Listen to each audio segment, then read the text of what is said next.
Well, we dive into some health policy now with the Arkansas Foundation for Medical Care CEO Ray Hanley, pediatrician Dr. Chad Rodgers in studio with me. Thank you both for being here. Thanks for having us. Nice to have you both back here. Yeah. Let's begin, Chad. Let's focus on ACEs, adverse childhood experiences. Yeah. We've defined it before, but for people that are not familiar, what's an ACE? Haven't heard before. Yeah, so adverse childhood experiences are sort of also, so a lot of people talk about childhood trauma or toxic stress, sort of a pool of things that can cause a lot of stress in children's lives. I think people kind of traditionally think of trauma as like child abuse and sexual abuse and neglect, and those are adverse childhood experiences, but there's some other stuff that's just around the neglect, homelessness, poverty, and then a whole kind of host of kind of household dysfunction, such as having a parent with a substance abuse problem or a mental health illness, maybe seeing your mother treated violently in the home, being separated from a caring parent because of incarceration or because of parental divorce.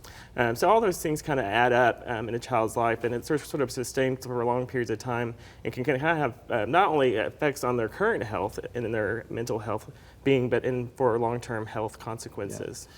Ray, what do the Arkansas statistics kind of tell us? What do we know from a policy perspective about how growing this problem is? Arkansas has got the highest percentage of children with at least one ACE score, and 1 in 7 have experienced 3 or more. And the issue, the problem here is we're only now, even in the medical community, coming to recognize ACEs and the lifelong impact it can have on kids. I mean, 40 years ago, I was a child welfare social worker, and I saw lots of it close up, but I didn't recognize it as we do now, as the poverty, the household dysfunction, and the damage it can do, the lifelong potential, unless we can recognize it and try to build in some resilience to recover from it. One of the things that I was reading in some background information on this is people have, and this may speak to your experience as a social worker, your experience as a pediatrician, there's a shift in the perception of what's wrong with you to what happened to you. Kind of describe that mentality of how you're addressing it in that, using those two kind of approaches. Right. Well, as my work with this adverse childhood experience work has kind of totally caused that whole shift in thinking. It's a real kind of paradigm shift. So when I'm seeing a family and I see them really struggling and I see them struggling to get well, sometimes you get frustrated as a healthcare professional, and you really, in the past, I used to think like, why can't y'all get it together? What's wrong with you guys? And then I think if you kind of begin to understand that this family is living with a lot of trauma and a lot of adversity, that they're really just struggling to manage their daily life. And so you begin to have a little bit more empathy as a healthcare provider and begin to have a better understanding. It's not what's wrong with them, but what happened to them. And it really changes your feeling, and it gives you a lot more patience. It kind of makes you step back and maybe take a different approach with that family. Yeah. The Arkansas Foundation for Medical Care is obviously raising the profile of this issue. What needs to change from a policy perspective? I think physicians and teachers, educators need to have an awareness of it.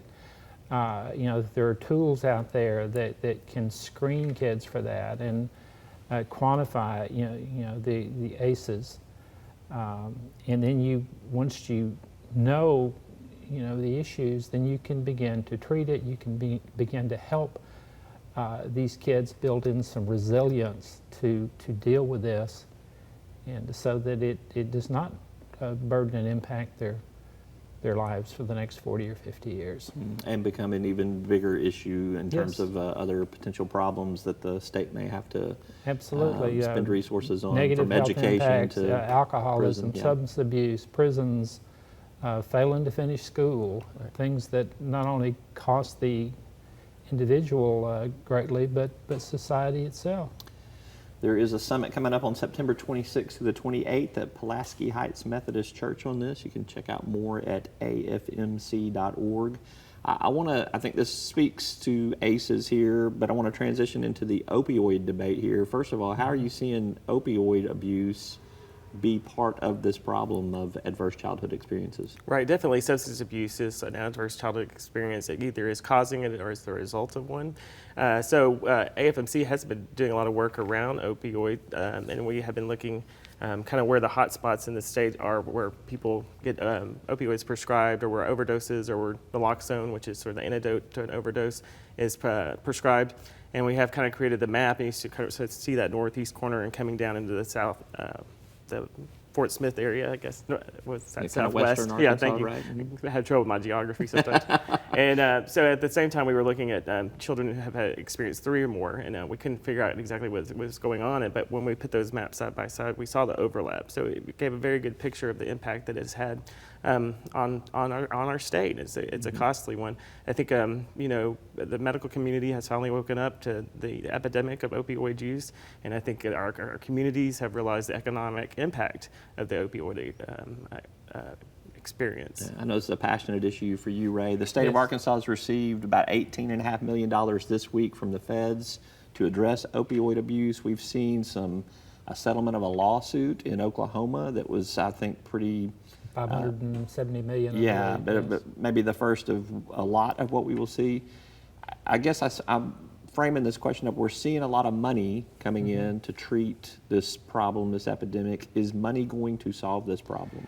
Money alone will not solve it. There will not be enough money in these settlements, no matter how many billions it is, to heal all the damage done by opioids over the last few years. But it will be a start. The challenge will be how to use it responsibly. We need to obviously equip all our first responders. We need to educate teachers. We need to make available a lot more treatment resources, mental health resources, which is a real challenge in a rural state like Arkansas. Yeah. Do you think the political will is there to do it? Because I do hear from a lot of legislators, this is a really high list topic for them of concern. I think the political will is there. I think certainly with the governor down to some key legislators, and of course the money that's coming, it's going to be a little like the tobacco settlement we dealt with 20 years ago.